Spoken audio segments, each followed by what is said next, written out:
Hi everyone. Today we are going to see about food items that are rich in carbohydrates, protein and fat. Before we see that, I have one question for you. Many of you completely avoid carbs and fat, thinking you can reduce the fat and you can grow your muscle by only eating the protein.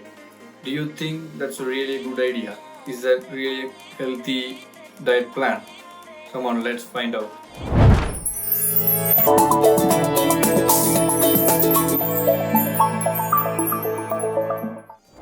Before we see the whether there is a healthy diet or not, we first see the macro and micronutritious food. This is this is bad food. This is the Eat Well guide approved by UK government. We first see about the carbohydrate. Many of you know carbohydrates mostly come from rice and bread. When you choose rice and bread, most of the people like the white bread and white rice because of the texture, flavor, and taste. But always try to choose the wholemeal bread, the wholemeal rice. Why? What's wrong with the refined one? Because the wholemeal bread and wholemeal rice has more fiber and more vitamins and minerals in it. The refined bread and the white bread and the white rice doesn't have that much fiber in it. Why fiber is important? Because the fiber helps to keep your bowel healthy, and also it moves the waste product after digestion very smoothly. And also if you are trying to reduce your weight, fiber helps you to feel full even when you have a less amount of food. So it's always good to choose the wholemeal bread and the wholemeal rice. For example, like red rice, brown rice, black rice. Our ancestors are used to eat only brown rice, red rice, and black rices. These kind of traditional varieties. When it comes to the vegetables, the potatoes are very rich in fiber and their starchy carbohydrates, and sweet potatoes, and as you see in the picture, like other variety of good carbohydrate foods like porridge, shredded wheat. I know many people like Kellogg's, but try to choose shredded wheat instead of choosing the Kellogg's or cornflakes. The other key points are your body needs energy. The energy comes from glucose. The glucose comes from carbohydrates. So you know why the carbohydrates is important now. Next, we move on to the green vegetables and fruits. The green vegetables and fruits only gives you the required vitamins and minerals every day. And the problem here is the vitamin lasts only for one day in your body. So you need to have at least one type of green vegetables and fruits in your meal. There's plenty of choices in green vegetables and fruits, and still when it comes to the fruit juice, you can limit to the 150 ml of fruit juice, not more than that. And the other point is the frozen vegetables have more minerals than the fresh one. Yeah, it's shocking, but that's what the research and studies say. Next, we move on to the protein. The Eat Well guide recommends you need to have oily fish, at least 2 oily fish in a week, and have a free range chicken instead of broiler, and have a free range eggs or organic free range eggs. These are healthy choices.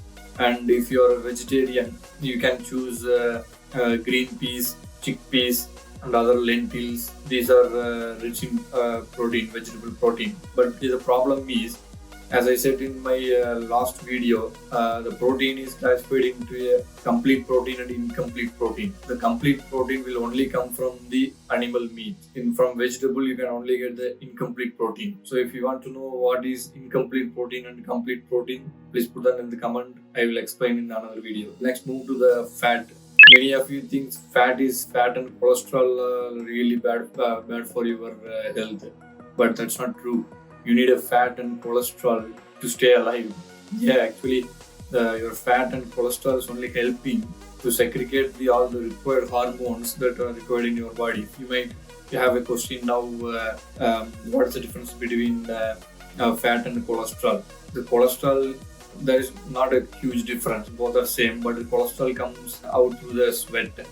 But fat remains in your body to secrete these hormones. Eat Well Guide recommends to have unsaturated fats instead of the saturated fats. For example, the coconut oil is saturated fat, but we can't say coconut oil is bad for your health. Coconut oil has a lot of minerals, good minerals in it that requires in our body. But limit the saturated fat to the 30 gram per day for men and 20 gram for women. What kind of oil you can choose, like peanut oil, sesame oil, olive oil. And when it comes to the milk, try to choose A2 protein milk because that is easily digestible and good for diabetes patient. And many of you think cheese has more fat, but actually cheese has a more protein in it. If you want to try to avoid butter on your toast, you can choose peanut butter, which is rich in monos unsaturated fat, which is good for health. Next comes to the water. Your water is really, really important. You need to consume enough water per day. I can't say that you need to have 6 to 8 glass of water every day. It depends on the weather and where you live, the temperature, and it depends on your physical activity, everything. So when you feel thirsty, please drink enough water. Next, what foods are not healthy, like the processed food from the supermarket, biscuits, the processed meat, like the processed bacon, and the processed beef, or any half-cooked food in the supermarket that stays on the shelf for long. All those foods have trans fatty acid. Trans fatty acid is the problem in your body. It can't digest properly, so it will deposit in your body and make you fat. Always try to make your own food in your home, which is very good. Still, if you want to buy something packaged food from the supermarket, always keep eye on this label. If it is everything green or at least yellow, then you can pick that item. If it is red in sugar or if it is red in the fat, then please don't. Then what about sugar and salt?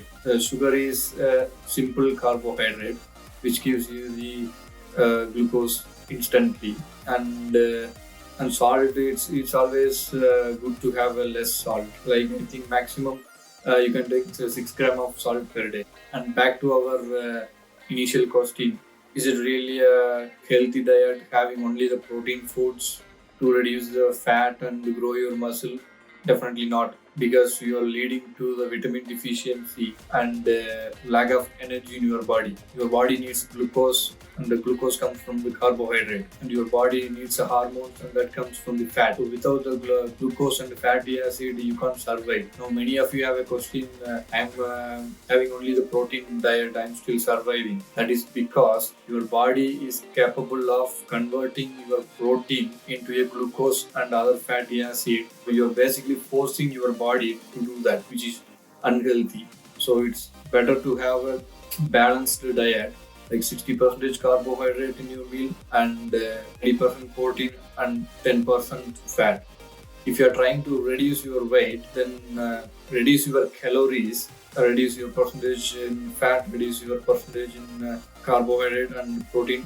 And there is other type of people who consumes more protein powder, thinking you can grow your muscles but not doing a vigorous exercise in the gym. Again, any extra protein that will convert into the glucose or fat. So it's no point of having extra protein and not doing any exercise. So if you're having a protein powder, please do enough exercise to match the consumption of the protein. Now, after seeing this healthy Eat Well guide, many of you are confused with your existing plan, thinking if I follow this guide, how I'm going to reduce my weight? Simple. Eat less, move more. There is no other shortcut. The people who are in sedentary lifestyle, for example, working in the IT company since in the morning till late evening, you need to do something to move. You can't live healthy just by reducing the calories intake and not moving at all. That's not a healthy way of reducing the weight. You need to eat healthy and move more. Next, many of you have